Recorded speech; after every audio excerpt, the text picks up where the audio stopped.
সাহিত্য আর শাস্ত্রের আঙ্গিকে বলতে হয় আমাদের মাইথোলজি কিন্তু শিখিয়েছে ধর্ম ধারায়তে প্রজা, অর্থাৎ ধর্ম সেটাই যা প্রজাকে লালন করে, যা প্রজাকে পালন করে, যা প্রজাকে শোষণ করে, সেটা কখনো ধর্ম হয় না।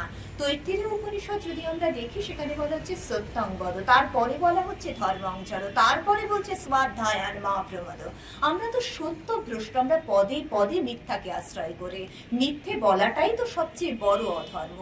আমরা তো সত্যটা বলতেই যেন এখন সংকুচিত, কুণ্ঠিত।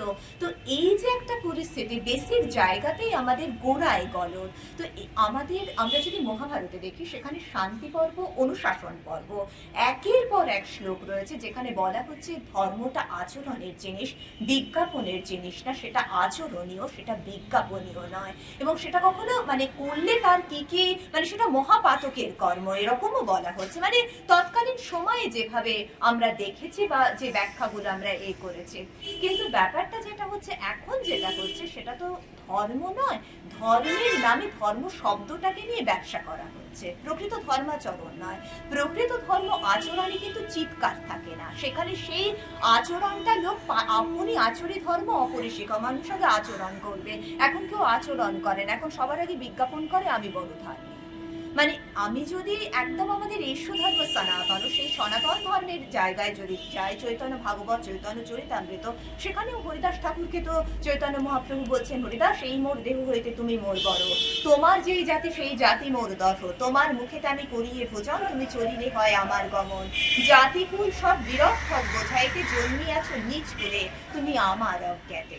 তো আলটিমেট আমাদের এই বোধটা থেকে আমরা যেন জেনে বুঝে সজ্ঞানী সচেতন ভাবে আমরা নিজেদের আখের গোছাতে বড্ড ব্যস্ত। সকালে ঘুম থেকে ওঠা থেকে ভাবি আমাদের নিজেদের আখের আর ধান্দা, অন্যকে বঞ্চিত করে কি করে গোছাবো, ঘুমোতে যাওয়ার আগের মুহূর্ত পর্যন্ত ভাবি, ঘুমিয়ে ঘুমিয়েও সেটা নিয়ে স্বপ্ন দেখি। গলদটা আমাদের গোড়ায়, যতক্ষণ আমাদের বিবেকের উদ্বোধন না হবে, আমরা নিজেদের করতে না পারবো, সেই বোধে উদ্বুদ্ধ না হবো, ততদিন পর্যন্ত কিচ্ছু হবে না। আরে সেটা চেষ্টা আমরা করি না।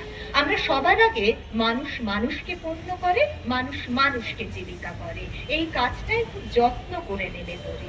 কিন্তু সর্বং খলিদাং ব্রহ্ম, ঈশ্বর পরমাত্মা রূপে প্রত্যেকটা জীব শরীরে রয়েছে। আমরা একটা মানুষকেও মনুষ্য জ্ঞান করি না, মনুষ্যতা জীবের কথা তো ছেড়েই দিলাম।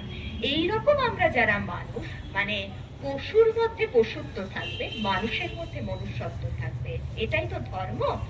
প্রথমে তৈত্তিরীয় উপনিষদে বলা হচ্ছে সত্যঙ্গদ, তারপরে বলা হচ্ছে ধর্মাঞ্চর। আমরা আজকের দিনে অধিকাংশ মানুষই, আমি নিজেকে বাদ দিয়ে বলছি তা নয়, আমি নিজেকে ধরেই বলছি, কনসাসলি বলছি, আমরা সত্য ভ্রষ্ট, আমরা নীতি বিগড়িত এবং নীতি বিসর্জিত, জেনে বুঝে খুব কনসাসলি প্রত্যেকেই, নাহলে এই সমাজে আমরা টিকে থাকতে পারবো না। এই যে একটা ভয়ঙ্কর প্রবণতা, আমরা যে কিসের দিকে এগোচ্ছি, কিসের দিকে দৌড়চ্ছি, অথচ যে মানুষটা ভালো কিছু কাজ করতে চায় বা করে, বাঙালি কাঁকড়া হয়ে তাকে টেনে নামানোর মধ্যে আমরা যেন কোথাও একটা আনন্দ উপলব্ধি করি, এবং একটা পৈশাচিক আনন্দ, এবং একটা চতুষ্পদকেও যদি আঘাত না করা হয় সে প্রত্যাঘাত করে না। কিন্তু আমরা মানুষ হয়ে অকারণে মানুষের সঙ্গে যে পরিমাণ অসভ্যতামি করতে পারে, তাতে আমার মনে হয় আমরা মানুষও নই, পশুও নই, পশু।